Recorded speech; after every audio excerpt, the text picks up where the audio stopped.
नमस्कार, आप देख रहे हैं वी स्टार न्यूज। मैं हूं दिवाकर विक्रम सिंह। भारतीय न्याय व्यवस्था पर 135 करोड़ आवाम का भरोसा कायम रहे, इसके लिए जरूरी है कि न्यायालयों में जो मामले लंबित पड़े हैं, अर्थात न्यायालयों पर इतना बोझ है कि अदालत का चक्कर लगाते लगाते एक जनरेशन बीत जाता है। आज़ादी के 75वें पड़ाव पर तमाम कोशिशों के बावजूद आज भी न्यायालय अदालती फाइलों से और पेंडेंसी ऑफ केसेस से भरे पड़े हैं और तमाम तरीके इसके लिए खोजे जा चुके हैं, लेकिन अभी उसमें सफलता नहीं मिली है। वर्तमान सीजेआई एन.वी. रमणा ने इस पर सवाल उठाए हैं कि न्यायालयों पर जो बोझ है वो ट्रिब्यूनल्स में खाली पदों को भर करके पूरा किया जा सकता है, और जब वो पद भरे जाएंगे तो कई ऐसे मुकदमे हैं जिनका निपटारा आसानी से हो सकता है। हम आपको बता दें कि इसके लिए वर्तमान सीजेआई अर्थात प्रधान न्यायाधीश बार बार ये कह चुके हैं कि सरकारें नहीं चाहिए आज तक कि न्यायालय की बदनामी ना हो, न्यायालय की छवि खराब ना हो। उन्होंने ऐसी कोशिश ही नहीं की कि छवि सुधर पाए, क्योंकि नौकरशाही कभी चाही ही नहीं कि रिक्त पदों को भरा जाए। न्यायालयों पर जो बोझ है अर्थात मुकदमों की संख्या इतनी ज्यादा है कि लोगों को न्याय के लिए इंतजार करना पड़ता है। कहा भी जाता है कि देर से मिला न्याय न्याय नहीं है। न्याय व्यवस्था पर इसलिए सवाल उठते हैं, लेकिन हमारी न्याय प्रणाली में जब भी कोई जज अपने दायित्व को पूरा करते हुए जजमेंट देता है तो उससे अपने न्यायपालिका पर भरोसा भी बनता है। लेकिन इस भरोसे के लिए जरूरी है कि 21वीं शताब्दी में जब हम हर तरफ प्रयास कर रहे हैं, तब हमारे वरीय न्यायालय से लेकर के कनिष्ठ न्यायालय अर्थात निचली अदालतों तक जो अदालती कार्रवाई में इतनी देरी होती है, न्यायालयों पर इतना बोझ पड़ा रहता है, वो कम कैसे हो। तमाम समय पर हर एक मुद्दे में जब भी न्यायालय और न्याय प्रक्रिया की बात होती है तो इस पर चर्चा की जाती है, और इसके लिए ऐसा नहीं है कि प्रयास नहीं किए गए, लेकिन आज भी सफलता जो अल्टीमेट सफलता है उसकी दरकार है। फिलहाल वो नहीं मिली है, जिस पर सभी चिंता जाहिर करते हैं, जिसमें प्रधानमंत्री और राष्ट्रपति भी शामिल हैं। एक बड़ी खबर, और बड़ी खबर के तहत हम आपको जानकारी दे रहे हैं कि ट्रिब्यूनल्स में खाली पदों पर न्यायालय बहुत ज्यादा सख्त नाराज है और न्यायपालिका पर काफी बोझ है, ये सीजेआई का कहना है। अदालतों की पर्याप्त संख्या होने पर ही न्याय संभव है, सीजेआई का ये कहना है। और सीजेआई ने यह भी कहा कि न्याय तक पहुंच तभी संभव जब हमें पर्याप्त अदालतें मिलेंगी, अर्थात अदालतों की संख्या कम है, ये सीजेआई प्रधान न्यायाधीश कह रहे हैं। एन.वी. रमणा ने नौकरशाही की भूमिका पर भी सवाल उठाया है और इसके पहले भी सवाल उठाते रहे हैं। नौकरशाही नहीं चाहती है कि पदों को भरा जाए। तो ये कुल बातें ये इस बात की तस्दीक है कि न्यायालय मानने लगी है कि नौकरशाही एक बहुत बड़ा रोड़ा है, और यही कारण है कि न्यायालयों पर से बोझ कम नहीं हो रहा है और इसके कारण छवि खराब होती है। लोगों का न्यायपालिका पर पूरा भरोसा होते हुए भी लेकिन न्याय मिलने में इतनी देरी हो जाती है कि वो खींच जो मन और मस्तिष्क में आती है आम जनता के, उसको हम बयां नहीं कर सकते। और शायद इसी कारण से बड़े तल्ख अंदाज में प्रधान न्यायाधीश को ये बात कहनी पड़ी, और ये बात उन्होंने तेलंगाना में कही है एक कार्यक्रम के दौरान। क्या है वो स्थिति, और जिस तरीके से न्यायपालिका पर नौकरशाही का दृष्टिकोण है और उस पर सीजेआई ने सीधे सीधे सवाल खड़े कर दिए हैं, इस बात को कितना चर्चा में लाना चाहिए, कितना आगे बढ़ाना चाहिए, ये समय की मांग है। और इसीलिए आज हम इस पर चर्चा करने के लिए एक वरिष्ठ एडवोकेट को अपने साथ जोड़ रहे हैं। हमारे साथ संजय चड्ढा जी हैं, और संजय चड्ढा जी से हम बात करेंगे इन तमाम मुद्दों पर। आपका बहुत बहुत स्वागत संजय चड्ढा जी।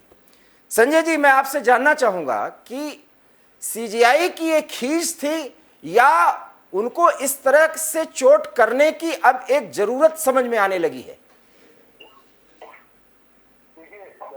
सबसे महत्वपूर्ण बात आपने प्रारंभिक घोषणा में बड़े स्पष्ट शब्दों में बताया कि किस प्रकार से एक बहुत बड़ी संख्या में केसेस हैं चाहे वो निचली अदालत हो, चाहे वो सर्वोच्च न्यायालय हो, हाई कोर्ट हो या मुंसिफ न्यायालय, हर स्तर पे हम देखते पाते हैं न्यायालयों में केसों का अंबार लगा, और न्यायालयों में अंबार लगने से हो क्या रहा है कि जस्टिस डिले हो रही है। और जैसा कि आपने बहुत स्पष्ट शब्दों में कहा, justice delayed is justice denied, अर्थात अगर न्यायालय से न्याय पाने में देर लग रही है तो उसका सरोकार ये है, उसका निचोड़ ये है कि न्याय नहीं। ऐसी स्थिति आज क्यों पैदा हुई? क्या ये आज एक दिन में हो गई? नहीं, ऐसा नहीं है। और जैसा कि अब आपका प्रश्न है, चीफ जस्टिस ने कहा कि इसमें जो एग्जीक्यूटिव है उनका एक बहुत अहम रोल है।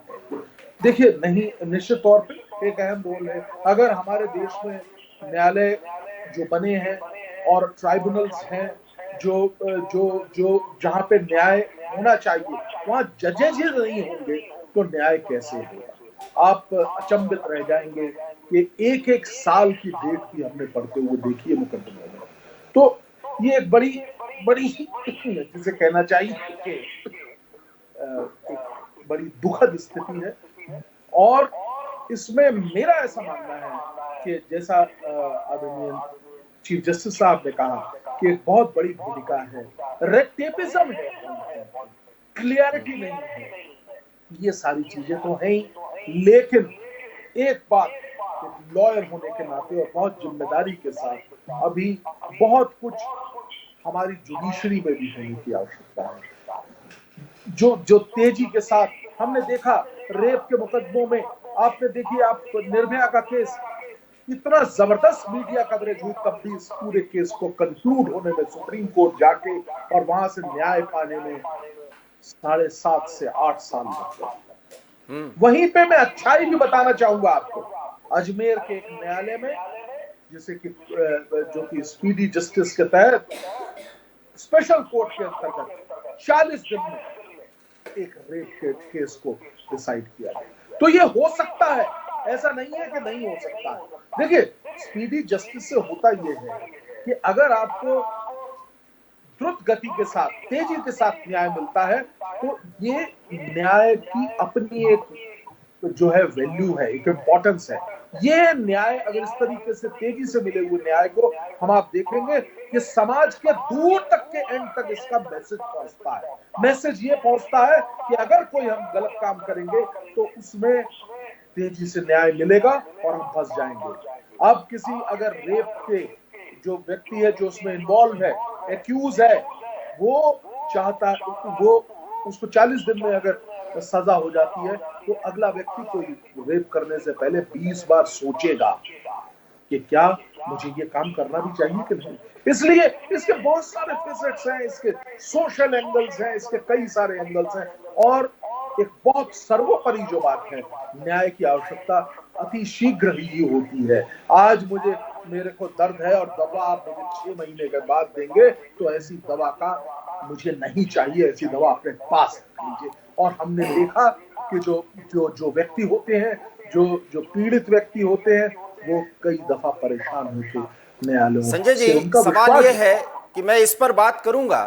सबसे पहली बात कि अपेक्षित जो अपेक्षा है न्यायाधीशों की, वकीलों की, कि अधिक से अधिक न्यायालय होना चाहिए या न्यायालय के और सहयोगी संगठन होने चाहिए, जैसे ट्रिब्यूनल्स है या इस तरीके से पारिवारिक न्यायालय और इस तरीके से, और इसके साथ साथ लोक अदालतें, सारे कॉन्सेप्ट्स लाए गए, सबका प्रयोग किया गया, लेकिन फिर भी कमी ही कमी नजर आती है। हम ये मानना चाहते हैं कि अपने जुडिशियल सिस्टम को बिल्कुल प्रॉपर करने के लिए अगर एक कोई प्राधिकरण बना दिया जाए या कोई एक इस पर कमीशन बैठा दिया जाए कि देश में सारे क्षेत्रों में बदलाव की बात की जा रही है, हर एक क्षेत्र में आप देख लें, न्यायालयों पर बात भी की जाती है। जुडिशियल एक्टिविज्म इस देश ने देखा है और देख रहा है। राम मंदिर बना तो न्यायालय के कारण बना, इस बात से कौन इनकार कर सकता है। लेकिन मैं ये चाहता हूं कि अगर चीफ जस्टिस को यह कहना पड़ रहा है कि नौकरशाही रोड़ा बन चुकी है, सरकार नहीं चाहती कि अदालतों की छवि अच्छी हो, ये बड़ी बातें हैं सर। तो आखिर में कितने न्यायालय नीचे से लेकर ऊपर तक और स्थापित होने चाहिए, हाई कोर्ट्स की संख्या में कितनी बढ़ोतरी होनी चाहिए, सुप्रीम कोर्ट का क्या दिल्ली के अतिरिक्त और कहीं कार्यालय बनाया जाना चाहिए, इन सब बातों पे तो भी चर्चा होनी चाहिए। देखिए, बिल्कुल सही आपने बताया, चर्चा होनी चाहिए। मुझे आज से 6 महीने पहले की एक बात याद आती है। बात यह है कि हमारी कैबिनेट ने एक स्पेशल 1032 न्यायालयों का स्पीडी जस्टिस के लिए 1032 न्यायालयों का गठन किया। आपको मालूम है कितना उसमें खर्चा हुआ? टोटल तकरीबन 1500 करोड़ रुपए लग गए सिर्फ 1000 न्यायालय डिस्ट्रिक्ट कोर्ट्स में, जो कि स्पीडी जस्टिस देने के लिए, महिलाओं के लिए, और जो महिलाओं के और बच्चों के खिलाफ जो गैर कानूनी काम होते हैं उसके लिए। ये 6 महीने पुरानी बात है। अभी वो न्यायालय गठित हुए हैं। 1500 करोड़ रुपए एक न्यायालय को 1 साल अगर चलाना है तो 1 करोड़ से ज्यादा रुपया खर्च होता है। देखिए, ये व्यवस्था, सरकार के पास इतना पैसा कहां है? ये तमाम चीजें हैं। ऐसी परिस्थिति में एक तो ये सारी चीजें देखनी होंगी। अब कौन देखेगा? ये सरकार का ही काम है। आप सरकार में आए हैं तो आपको ये करके देना पड़ेगा। मैंने एक पक्ष बताने का प्रयास किया, लेकिन जहां तक आपने बात कही और वो मुद्दे में निश्चित तौर पे बहुत दम है। किस प्रकार से जजेस को टारगेट देके, और इस देखिए, हमारे न्यायालयों में कई वेस्ट, बहुत ही छोटे छोटे पिटी ऑफेंसेस के लिए स्मॉलर केसेस भी बहुत चल रहे हैं और कानून में बदलाव आ रहा है। जैसे कि मैं अभी आपको एक एग्जांपल देता हूं, लेबर लॉज में चेंजेस आए। मतलब आप देखिए ना, शॉप एक्ट का लाइसेंस नहीं है आपके पास और कोर्ट में केस हो जाएगा, जिसके लिए एक पेनल्टी लगनी चाहिए और समाप्त हो जाना चाहिए। लोग कंटेस्ट करते हैं, 6 महीने साल भर की डेट मिलती है, और वो जो न्यायालय में केस है वो 10 साल चलता है। बहुत महत्वपूर्ण बात आपने कही। आवश्यकता है उसकी? ऐसे छोटे केसेस की क्या, मैं पूछ रहा हूँ, आवश्यकता चलने की? पहले दिन ही अगर कोई कमी है, कोई रजिस्टर मेंटेन नहीं किया, तो ये लेबर लॉज में 4 चेंजेस हुए हैं। 50 से ज्यादा कानून है लेबर के जो सेंट्रल गवर्नमेंट के हैं, उनको घटा के मेरे ख्याल 32 के करीब कानूनों को रिपील करके 4 नए लेबर के कोड बनाएगा। इसलिए थोड़े थोड़े पथ पे चल रहे हैं, लेकिन बहुत बड़ी आवश्यकता है। एक बेमत टास्क है, जिसे कहते हैं ना कि बहुत विशाल का टास्क है, उसको कैसे अचीव किया जाएगा। एक बहुत ही मेरा ऐसा मानना है कि हमारे जजेस वंडरफुल जजेस भी हैं। जब इस देश में, संजय जी, बहुत अहम सवाल है, जब इस देश में एमएसपी पर कानून बनाए जाने की बात चल रही है, और देर सवेर ऐसा होगा, हालांकि उसमें कितना खर्चा आएगा इस पे सहज आपको अनुमान होगा, आप वकील हैं, आप समझ सकते हैं। तो इस देश में न्यायालयों की संख्या भी बढ़ाई जानी चाहिए, अगर चीफ जस्टिस कह रहे हैं। और अगर ऐसा नहीं है तो कहीं ना कहीं जुडिशियल सिस्टम से जुड़े लोग भी इसके लिए जिम्मेदार होंगे। जब इस देश में जुडिशियल एक्टिविज्म है तो क्यों ये ऐसा मुद्दा, क्यों फिर नौकरशाही जो है उसके सामने हम बेबस हो जाएं? क्यों? मैं ये सवाल इसलिए कह रहा हूं, अभी आपने महिलाओं और बच्चों का जिक्र किया, सर मेरा सवाल पूरा होने दीजिएगा। आज भी ऐसे कई मामले होते हैं जिसमें पढ़ी लिखी चाहे अनपढ़ महिलाएं हों, लड़कियां हों, बच्चे हों, ऐसे मामले होते हैं। क्योंकि मैं आपकी जानकारी के लिए बता दूं कि मैं पत्रकार होने के साथ साथ वकील भी हूं। उनको दर दर भटकना पड़ता है, न्यायालय का चक्कर इस तरह से लगाना पड़ता है, जिसमें बुरा मत मानिएगा, हम आप भी कहीं ना कहीं उस प्रोफेशन से जुड़े हुए हैं। वकालत, वकील और जज, इसके चक्कर लगाते लगाते आदमी अपनी मानसिक स्थिति खराब कर लेता है। सर, हम इस पर बाद में विचार करेंगे अगर बोझ कम नहीं होगा। इसलिए रमन साहब की इस बात से हम सहमत हैं, जो प्रधान न्यायाधीश हैं। जब इस देश में, फिर सवाल वही है कि जब इस देश में एमएसपी पर कानून बनाए जाने की बात हो सकती है, जिस पर सरकार को कितना बड़ा खर्चा, कितना बड़ा बोझ सहन करना पड़ेगा, तो 21वीं शताब्दी में जाते हुए भारत, एक भारत श्रेष्ठ भारत के नारे के लिए हम क्यों इतना खर्च नहीं कर सकते, जो अभी आपको लग रहा है कि हम इतना खर्च करने की स्थिति में नहीं है? मैंने ये नहीं कहा कि इस खर्च को करने की स्थिति में नहीं है। जो प्राथमिकता है उस पे खर्चा किया जा रहा है। अगर कुछ कटु शब्द जरूर बोलूंगा, कहां पे खर्चा नहीं किया जा रहा आप सब जानते हैं। ये एक प्राथमिकता, पॉलिटिकल विल का लैक होना, बिल्कुल सही, मैं इस बात को कहूंगा कि हमारे जो चीफ जस्टिस उन्होंने बिल्कुल सही बात कही, देयर इज नो डाउट, अगर आप इस एंगल से उसको देखेंगे।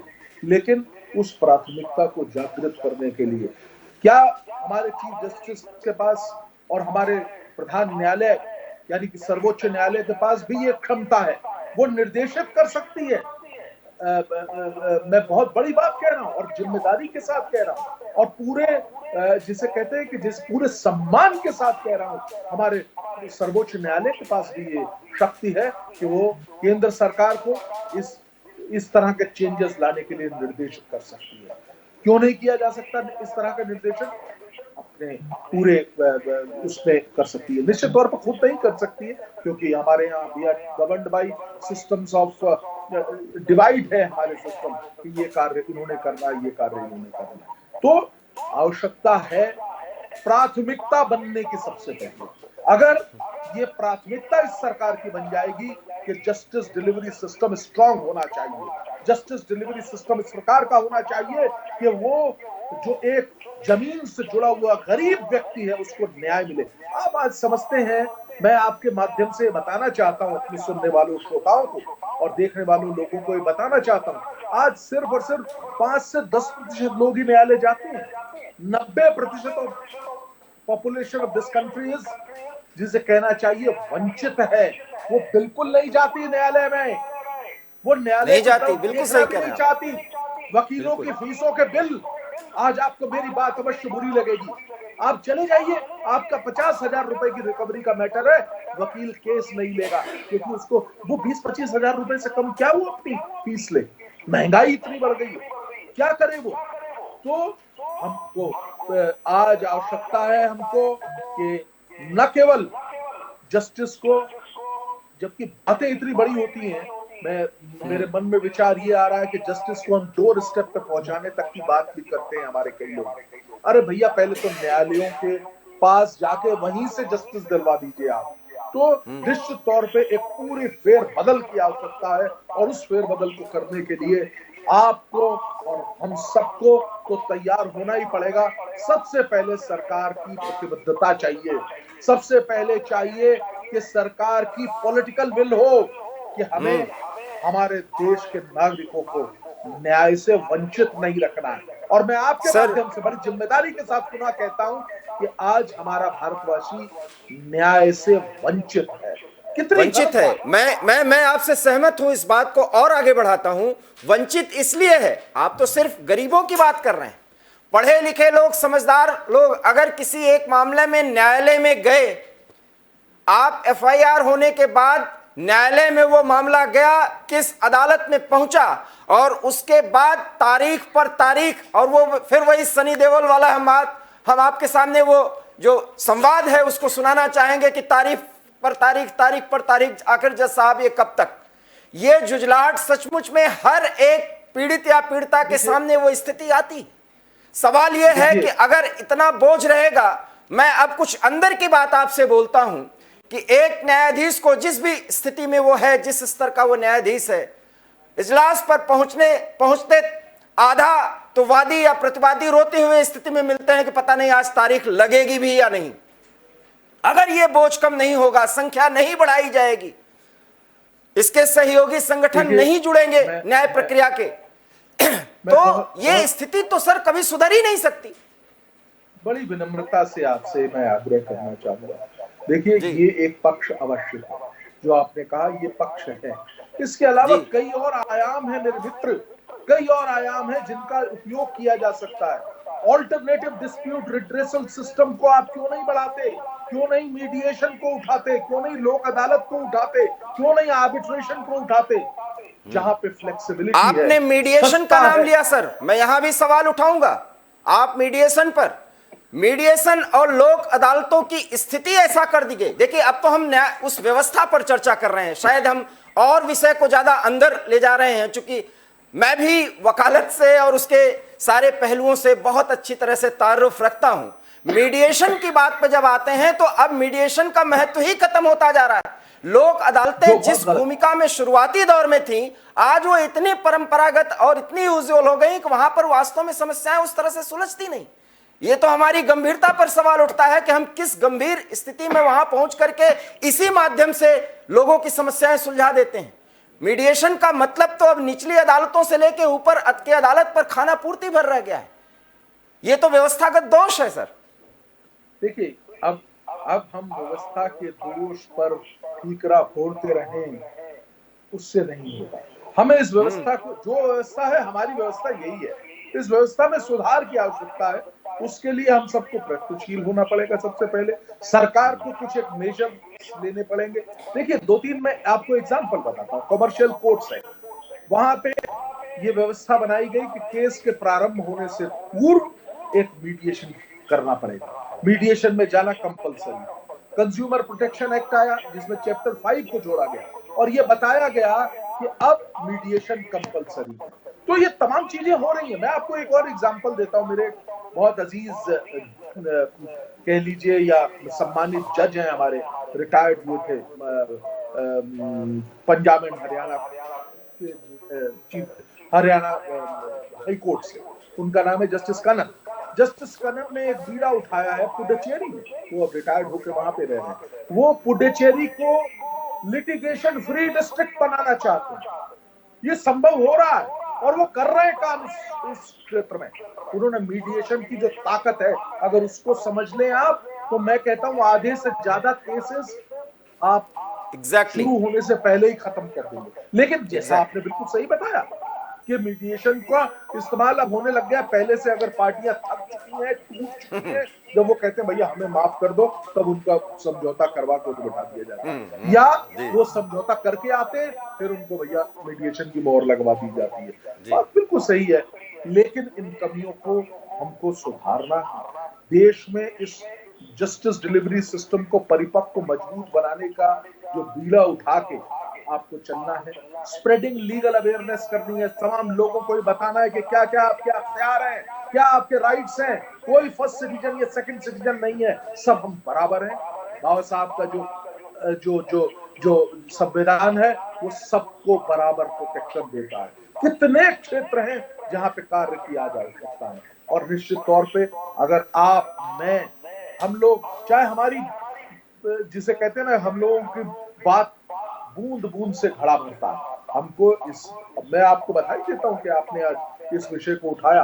आप देख लीजिए, किसी भी चैनल में इस विषय पे कोई डिस्कशन नहीं होगा, क्योंकि ये सर एबी स्टार न्यूज ऐसे गंभीर मुद्दों पर जरूर चर्चा करता है। जी जी जी, मैं आपको इसके लिए बधाई देता हूं। और देखिए, ये मेरे भी, जिसे कहते हैं ना, और हर व्यक्ति जो इस राष्ट्र को प्यार करता है उसके दिल के बहुत करीब होगा ये चीज। आपको लगता है सर कि अगर सीजीआई के मुंह से ये बात निकली है, और वास्तव में जब बार बार मैं इस बात को दोहराऊंगा कि इस देश में जुडिशियल एक्टिविज्म ने एक सीमा के दायरे में रह करके अपनी ताकत दिखाई है, और फिर मुझे कहने में कोई संकोच नहीं है कि राम मंदिर यदि वजूद में आया है तो जुडिशरी का बहुत बड़ा महत्व है, उसमें बहुत बड़ा योगदान है। सवाल यह है कि ऐसे न्यायिक व्यवस्था पर जिसके प्रति हमारा पूरा सम्मान है दिल से और होना चाहिए इस प्रजातंत्र लोकतांत्रिक देश के निवासी होने के नाते, लेकिन अगर पेंडेंसी ऑफ केसेस की स्थिति यही बनी रही तो गरीब ही नहीं, हर एक पीड़ित पक्ष इतना थक जाएगा, इतना परेशान हो जाएगा, इतना झुंझला जाएगा कि उसको व्यवस्था पर सवाल उठाने के लिए मजबूर होना पड़ेगा।